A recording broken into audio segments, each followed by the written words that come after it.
समान परिस्थिति के साथ साथ असमान स्थितियों के अधीन एक पावर सर्किट का निर्माण और विच्छेदन में सक्षम डिवाइस क्या होती है। आज का जितना भी प्रश्न है वो सब प्रश्न बीएसपीएससीएल में आया हुआ है। आप लोग प्रश्न पर भी स्टार दे दीजिएगा। ये टोटल प्रश्न पूछा जा चुका है विद्यार्थी जी पिछले एग्जामिनेशंस में, ठीक है। अब यहां ध्यान दीजिएगा,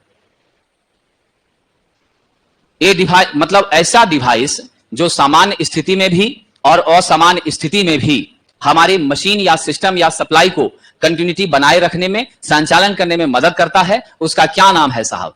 वो है आपका साथियों सर्किट ब्रेकर।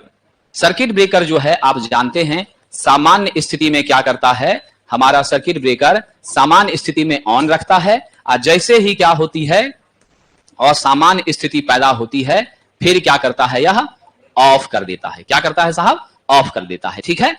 और तो और ये सर्किट ब्रेकर अगर काम करता है तो किसकी मदद से करता है?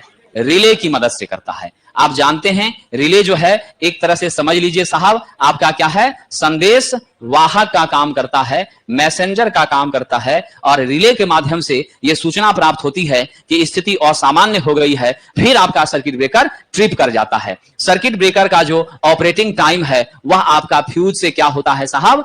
अधिक होता है। क्या होता है? फ्यूज से अधिक इसका ऑपरेटिंग टाइम होता है, इसमें कोई शक विद्यार्थी जी नहीं है, ठीक है। मेरा राइट आंसर क्या है? ऑप्शन नंबर ए।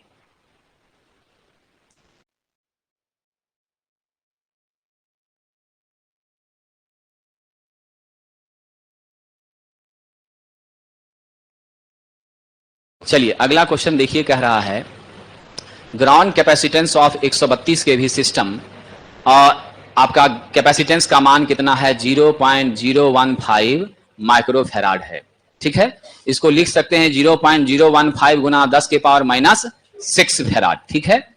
इंडक्टेंस का मान कितना दे दिया है? 6 हेनरी दे दिया है। हमारे पास साथियों वोल्टेज आप देख रहे हैं कितना है केवी में? आपका 132 केवी है और हमारी करंट कितना है साहब? 15 एम्पियर है। कितना करंट है? 15 एम्पियर है। अब जरा आइए इस प्रश्न को हम लोग कैसे सॉल्व करेंगे। तो इसके लिए हमारा तरीका है साहब कि आपका क्या होता है, हाफ एल आई का स्क्वायर बराबर हाफ सी भी का स्क्वायर। ये हाफ हाफ आपस में कैंसिल हो गया। अब आप दोनों को पुट करिए वैल्यू, अब बराबर करिए। आपसे क्या पूछ रहा है? What will be the voltage generated across the contact of the circuit breaker. तो हमको यहां से भी निकालना है। आई हमारे पास क्या है? मालूम है साथियों। अब आइए जरा एल के बदले में क्या पुट कर दें? एल के बदले में 6 पुट कर दें, ठीक है। अब गुना आपका आई स्क्वायर कितना हो गया? 15 गुना 15। अब बराबर विद्यार्थी जी क्या लिखिएगा? बराबर क्या लिखिएगा? ध्यान दीजिएगा।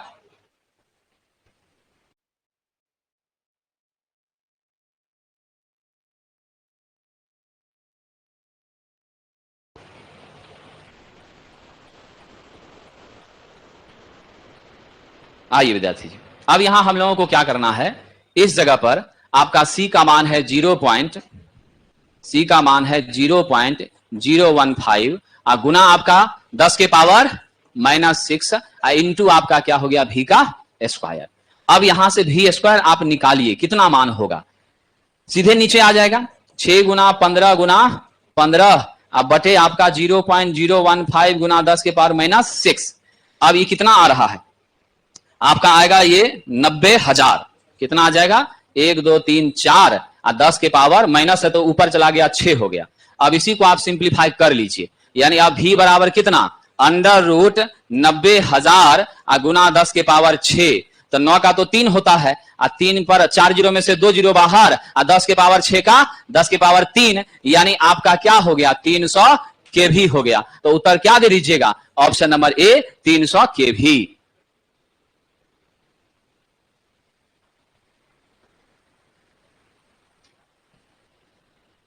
चलिए आगे बढ़ें।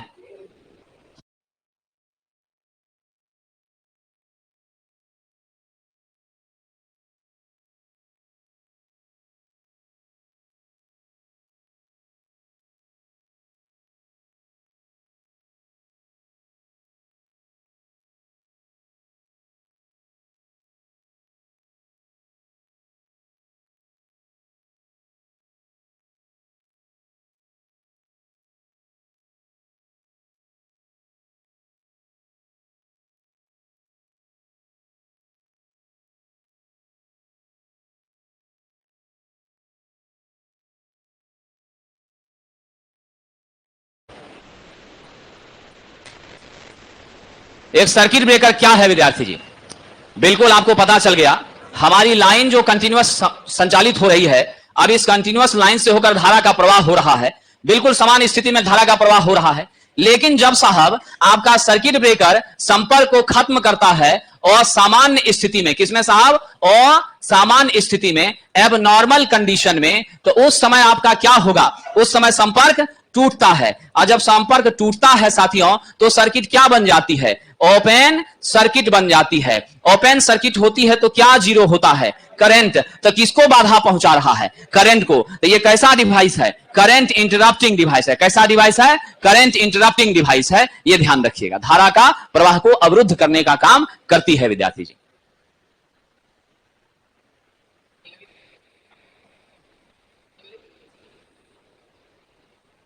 कोई बात नहीं है, टाइपिंग मिस्टेक हो गया है, ठीक है ना। सर्किट ब्रेकर क्या है? What is circuit breaker?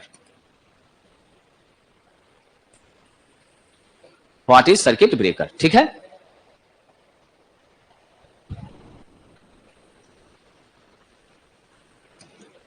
कह रहा which part of the circuit breaker creates noise? हमारा कौन सा सर्किट ब्रेकर में शोर जो है वो ज्यादा होती है? साथियों, शोर कहां पर ज्यादा होती है? जहां पर आप एयर कंप्रेसर का क्या कर रहे हैं? यूज कर रहे हैं। तो एयर कंप्रेसर का यूज किस में करते हैं? एयर ब्लास्ट सर्किट ब्रेकर में करते हैं। तो हमारा जो एयर ब्लास्ट सर्किट ब्रेकर है, उसमें हवा का झोंका जो प्रेशर के साथ होता है, उसी का प्रयोग करके आप किसको बुझाते हैं? आर्क को बुझाने का काम करते हैं। क्या करते हैं साहब? आर्क को बुझाने का साहब काम करते हैं। ठीक है, तो हम लोग उसका नाम देते हैं एयर ब्लास्ट सर्किट ब्रेकर। यहीं पर आपकी आवाज क्या होती है? थोड़ी सी ज्यादा होती है। SF6 में SF6 का यूज करके बुझाते हैं, ऑयल सर्किट ब्रेकर में ऑयल का यूज करके बुझाते हैं, अब वैक्यूम में निर्वात क्रिएट करके बुझाते हैं। समझे कि नहीं? तो जिससे जैसा बुझाते हैं वैसा उसका क्या हो जाता है? नाम हो जाता है। What does a thermal protection switch protect against? साहब जी, थर्मल प्रोटेक्शन स्विच हमारी क्या है? स्वाभाविक रूप से आपका थर्मल रिले है। समझ गए? और ये थर्मल रिले कैसी रिले होती है? स्लो ऑपरेशन करती है। ठीक है ना? क्या होती है? ये स्लो ऑपरेशन करती है। और ये स्लो ऑपरेशन करती तो है, लेकिन साहब जी यह थर्मल इफेक्ट पर भी क्या करती है? काम करती है। ये थर्मल इफेक्ट तब होता है जब आपका लोड क्या हो जाए? बढ़ जाए। लोड बढ़ता है तो करंट भी बढ़ती है, करंट बढ़ती है तो हीट भी बढ़ता है। इसीलिए विद्यार्थी जी आपका राइट क्या हो जाएगा? Over load. तो ओवर लोड से सुरक्षा के लिए हम किसका यूज करते हैं? थर्मल का यूज किया करते हैं। चलिए आगे बढ़े।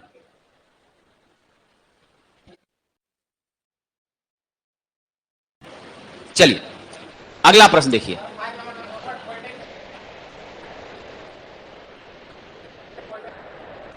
देख लेते हैं, चेक कर लेते हैं क्या सही है। विद्यार्थी जी यहां पर विशेष रूप से ओवरलोड ही है। ठीक है ना? ओवरलोड के कारण ही हमारी करंट बढ़ती है, और करंट के बढ़ने से क्या होता है?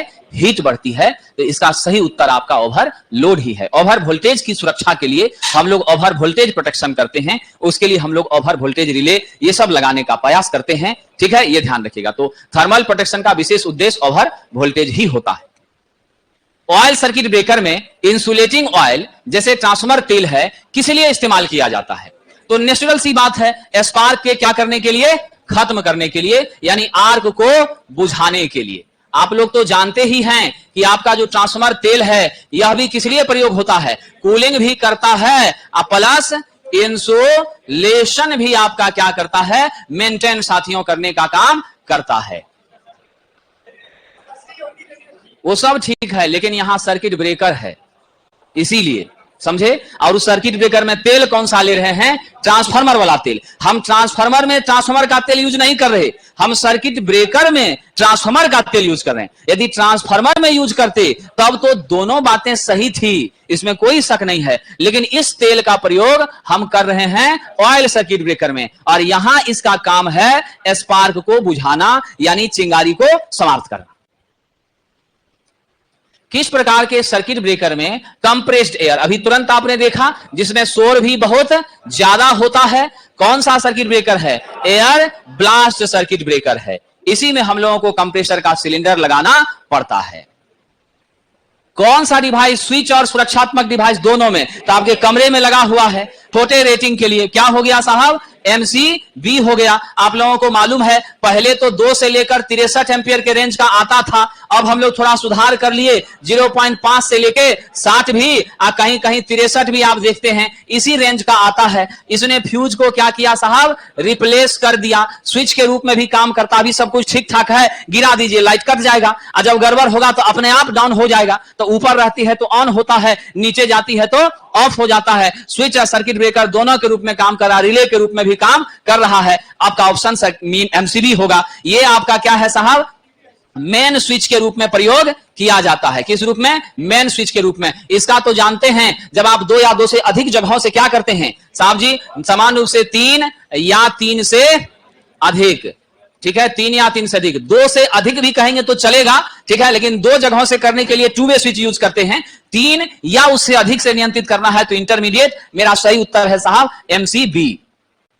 कौन सा सर्किट ब्रेकर, ग्राउंड फॉल्ट। तो आपको तो मालूम है हमारा नया सर्किट ब्रेकर आया जिसका यूज आजकल हम लोग करने लगे हैं, वह है आपका अर्थ लीकेज सर्किट ब्रेकर, जो कि आपको ग्राउंड फॉल्ट से भी सुरक्षा देता है, बाकी आपका साहब शॉर्ट सर्किट से भी सुरक्षा देता है। तो यानी हर तरह की सेफ्टी आपको मिल जाती है। अगर कुछ भी बचा खुचा रह गया तो इसी का एडवांस वर्जन क्या है, RCCB है, रेसिडुअल करंट सर्किट ब्रेकर के नाम से हम लोग इसको जानते हैं। यह ध्यान रखिएगा साहब, एडवांस वर्जन है इसका।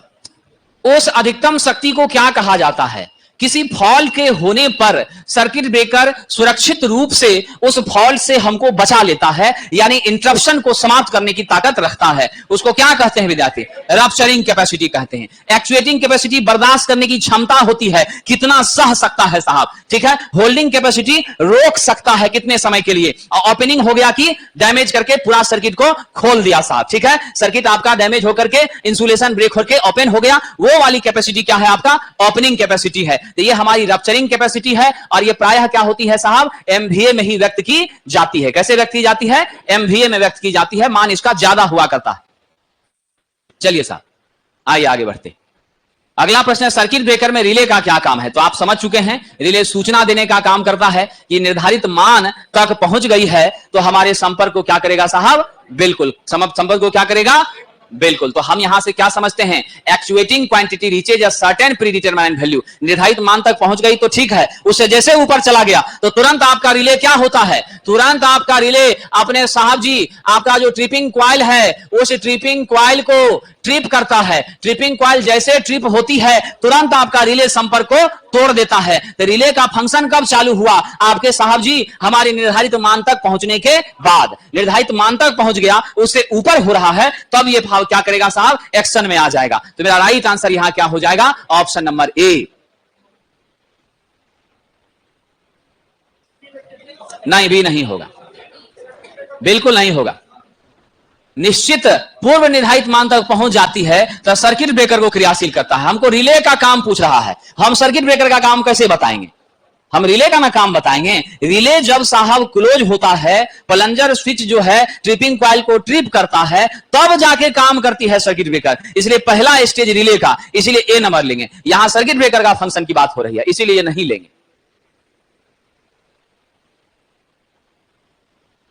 सर्किट ब्रेकर का काम हमसे नहीं पूछा, हमसे क्या पूछा है, सर्किट ब्रेकर के अंदर जो रिले लगा है उसका क्या काम है। रिले का काम सूचित करना है, और वो सूचित कैसे करता है, ट्रिपिंग कॉइल को ट्रिप करा के सूचित करता है, ठीक है ना, ये मामला है साहब। हाँ बिल्कुल बिल्कुल, सर्किट ब्रेकर जो है उसके अंदर रिले होता है। जब तक सूचना नहीं मिलेगा तब तक रिले में कोई सेंसर नहीं है। रिले में सेंसर के रूप में कौन काम, रिले ही सेंसर के रूप में काम करा। सर्किट ब्रेकर के अंदर रिले है, समझ गए। और रिले के दिशा निर्देश पर ही सर्किट ब्रेकर फंक्शन करता है। जैसे ही एक्सेसिव करंट पहुंचती है, वोल्टेज ज्यादा बढ़ता है, हमारा जो साहब रिले में आप बैटरी लगाते हैं तो उससे ज्यादा वोल्टेज जब जाता है तो तुरंत आपका रिले क्या करता है, रिले आपका साहब जी हमारे ट्रिपिंग कॉइल को ट्रिप करा देता है। जोर से धक्का लगता है, ट्रिपिंग कॉइल जब ट्रिप होती है उसके बाद फिर क्या हो जाता है साहब, सर्किट ब्रेकर संपर्क को अलग करता है। ये मामला है, बाकी गूगल सब पर आप लोग चेक कर लीजिए, ठीक है ना।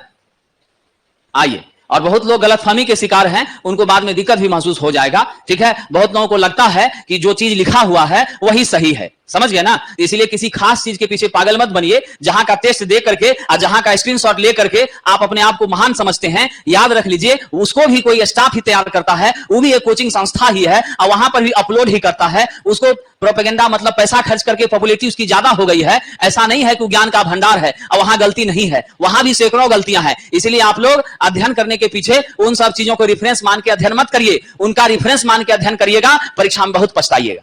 आपके बहुत सारे मित्र हमको स्क्रीनशॉट भेजते हैं, देखिए यही है।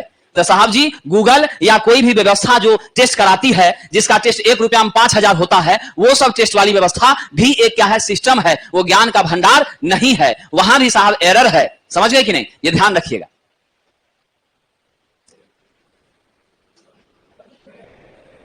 नियंत्रण उपकरण के रूप में हम लोग एमसीबी का इस्तेमाल किस प्रकार की सुरक्षा के लिए करते हैं?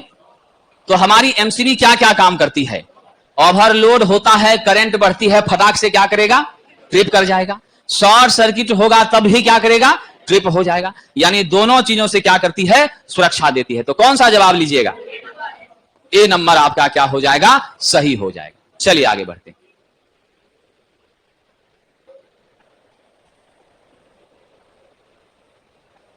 चलिए अगला देख लेते हैं। ऑयल सर्किट ब्रेकर में चिंगारी को बुझाने के लिए कौन सा माध्यम?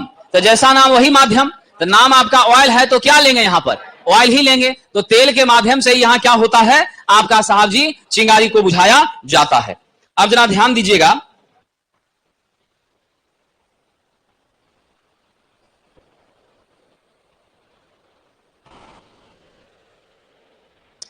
सर्किट ब्रेकर में उस करंट को क्या कहा जाता है जो संपर्क के अलग होने के पहले मौजूद रहता है? बताइए जरा सा। संपर्क के अलग होने से पहले मौजूद रहती है, उस धारा का नाम बताइए।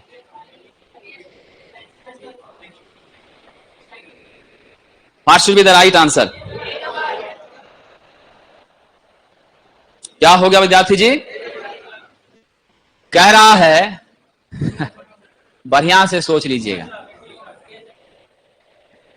रीस्ट्राइकिंग वोल्टेज और रीस्ट्राइकिंग करंट जो है वो आपकी क्या है? तो हमारी साहब जी रीस्ट्राइकिंग जो है वो क्या है? आपकी ताकत है, एक्चुएटिंग कैपेसिटी जो है उससे संबंधित बातें हैं। हम यहां पर बात कर रहे हैं साहब, ब्रेकिंग करंट होती है जो संपर्क के अलग होने के पहले मौजूद होती है। इसके बाद ही क्या होता है? डैमेज होता है, संपर्क खुलता है। आर्क करंट वो होती है जिसपे आर्क का उत्पादन शुरू हो जाता है, समझे? रिकवरी करंट होती है जिसमें हम सेफ हो पाते हैं, बच पाते हैं, जहां तक वो मामला है। इसलिए राइट आपका क्या है इस प्रश्न का? ब्रेकिंग करंट है साहब। क्या विद्यार्थी जी?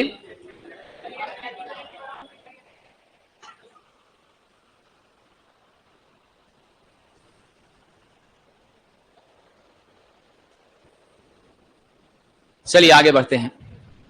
अवशिष्ट धारा परिपथ विच्छेदक residual current circuit breaker RCCB किसके लिए बेहतर माना जाता है? बताइएगा जरा विद्यार्थी जी। रेसिडुअल आरसीसीबी किसके लिए बेहतर माना जाता है? कह रहा है शॉक के जोखिम के विरुद्ध सर्किट का क्या करता है? स्वतः वियोजन करता है, ऑटोमेटिक डिस्कनेक्ट करता है हमारे शॉक की अपेक्षा। यानी आपको साहब जी मैंने थोड़ी देर पहले बताया था कि हमारा आरसीसीबी जो है वह ईएलसीबी का क्या है साहब? एडवांस वर्जन है। यानी यहां पर आपका अर्थ फॉल से भी आपको क्या होती थी? सुरक्षा मिलती थी। साथ ही साथ साहब जी आपको लीकेज करंट से भी क्या होती थी? सुरक्षा मिलती थी। और शॉक आपको किससे लगता है? लीकेजे करंट से ना आपको शॉक लगता है कि नहीं है? बिल्कुल। तो इसीलिए हम जो है यहां पर दोनों चीजों से सेफ रहते हैं। तो सुटेबल आंसर इसका शॉक के जोखिम के विरुद्ध सर्किट का खुद ही क्या हो जाना? इंटरप्ट कर जाना, सर्किट का ट्रिप कर जाना। घरेलू वायरिंग और छोटी इकाइयों के लिए तो क्लियर है कौन सा हो जाएगा? एमसीबी हो जाएगा। इसी का हम लोग अपने घरों में क्या करते हैं? प्रयोग करते हैं साहब जी।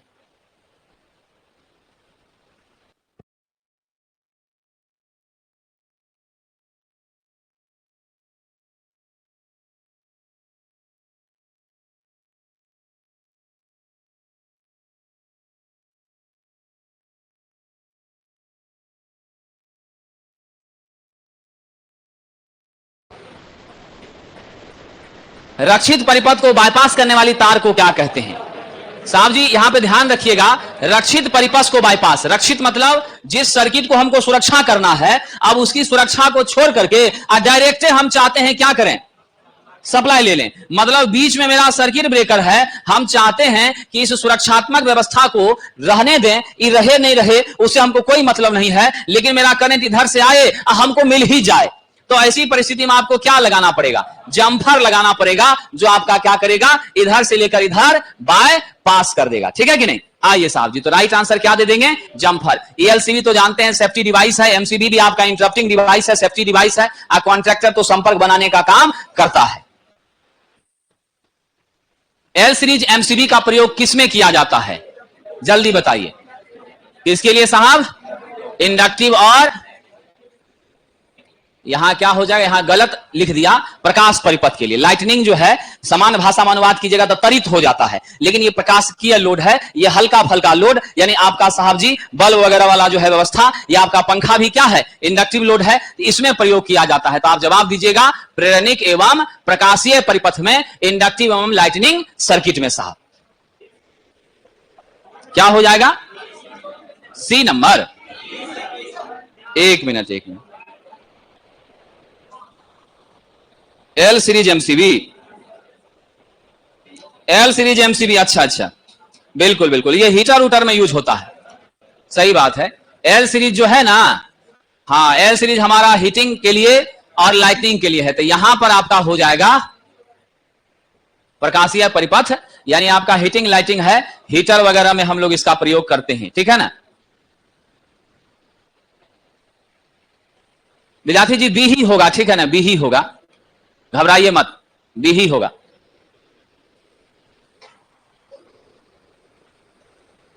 यदि प्रचालन धारा 10 से 100 एम्पियर के बीच है तो हम कौन सा परिपथ सर्किट ब्रेकर लेंगे। एमसीबी तो हमारा 60 एम्पियर, मैक्सिमम जाइएगा 63 एम्पियर, इससे ऊपर नहीं जाता है।